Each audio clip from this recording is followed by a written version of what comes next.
Pernahkah kamu mendengar bahwa ada dua paus di dunia ini? Bukan satu, tapi dua. Satu di Vatikan dan satu lagi di Kairo, Mesir. Bagaimana cerita selengkapnya? Yuk, kita bahas di program lebih dekat spesial Kunjungan Paus Fransiskus.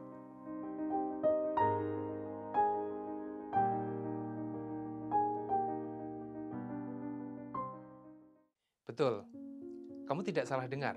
Ada dua paus di dunia. Paus Fransiskus di Vatikan dan Paus Tawadros II di Kairo. Paus Fransiskus adalah paus ke-266 di Keuskupan Roma. Dia adalah penerus Santo Petrus. Lalu Paus Tawadros II atau Paus Theodorus II adalah paus ke-188 dari Gereja Ortodok Koptik atau Gereja Ortodoks Mesir, bagian dari Gereja Ortodoks Orientalis yang adalah penerus Santo Markus. Ingat, Gereja Ortodoks Orientalis ya, bukan Gereja Ortodoks Timur. Itu lain lagi.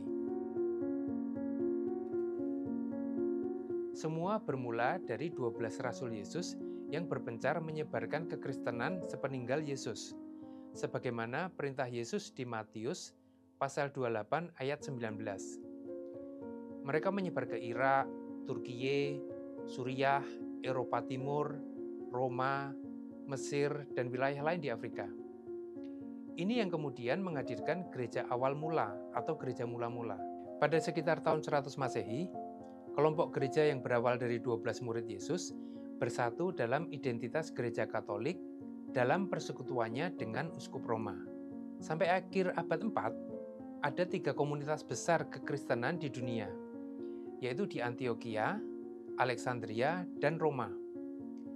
Berbarengan di abad keempat itu, tepatnya pada tahun 313 Masehi, Kekaisaran Romawi menerima kekristenan di era Kaisar Konstantinus I melalui dekret Milano.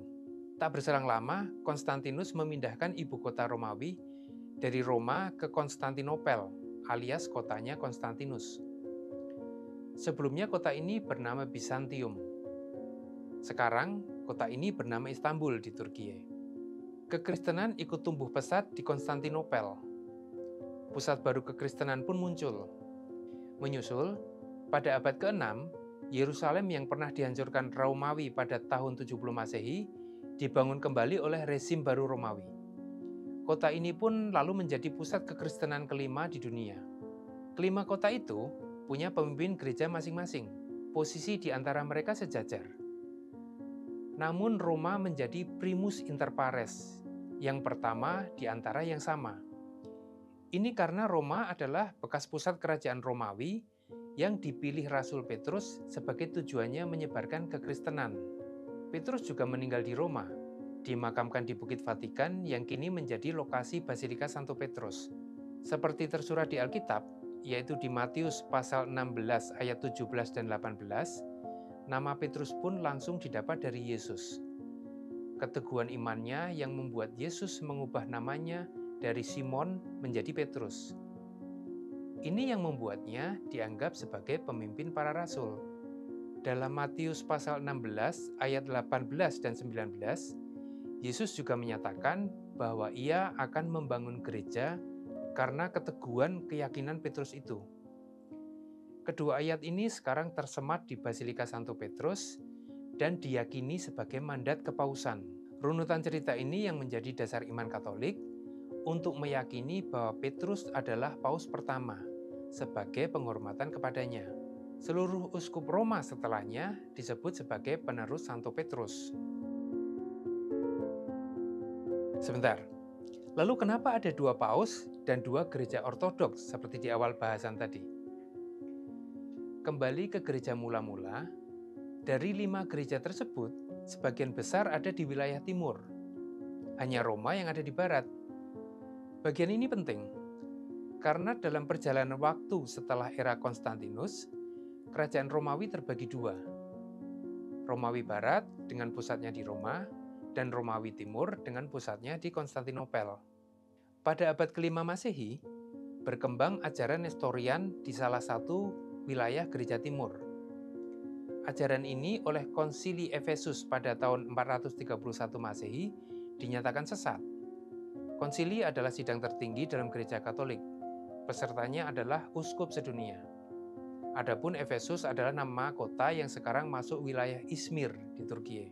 Namun sebagian uskup atau patriark dalam terminologi Gereja Timur tidak setuju dengan keputusan Konsili Efesus.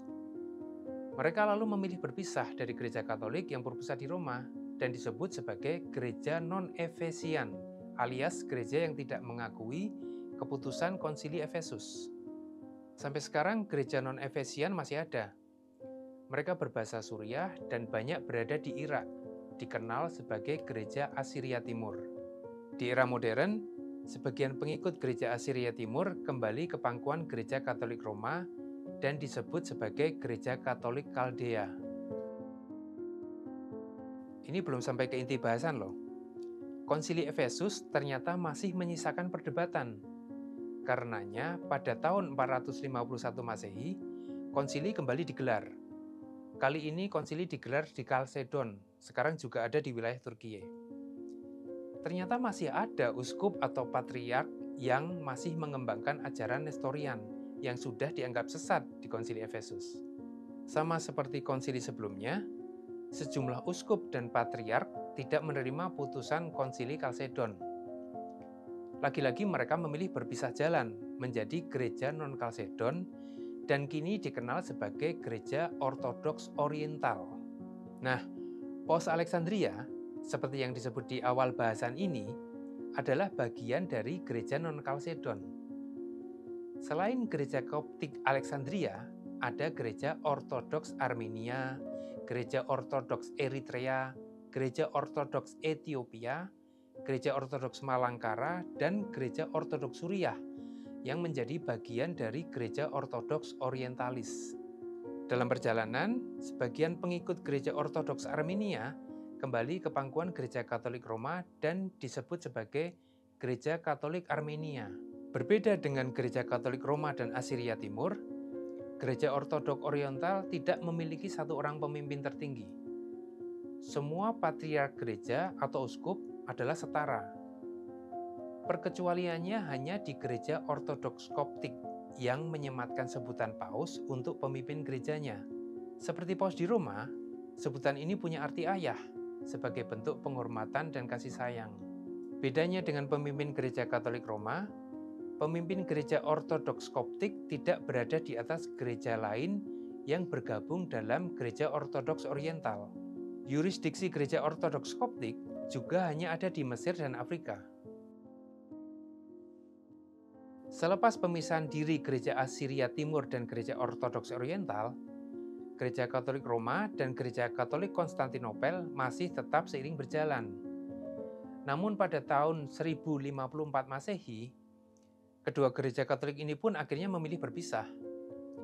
Peristiwa ini dikenal sebagai skisma besar. Skisma adalah bahasa Yunani yang berarti keterbelahan. Gereja Katolik Konstantinopel lalu dikenal sebagai Gereja Ortodoks Timur. Nah, terjawab sudah mengapa ada dua paus dan ada dua gereja ortodoks. Sudah tidak bingung lagi kan? Soal perpisahan jalan ini adalah cerita di masa lalu. Di masa sekarang, semua gereja-gereja itu sudah tidak saling bermusuhan. Masing-masing gereja sudah saling berkomunikasi dan bekerja sama dalam upaya-upaya kemanusiaan dan perdamaian. Paus Fransiskus dan Paus Tawadros kerap bertemu melakukan dialog-dialog untuk persatuan gereja. Sampai di sini dulu ya bahasan kita. Masih banyak sebenarnya cerita lain soal paus dan kepausan ini. Terus simak program lebih dekat spesial kunjungan Paus Fransiskus hanya di YouTube kompas.com. Jangan lupa juga untuk like, komen, share, dan subscribe ya. Berkah dalam.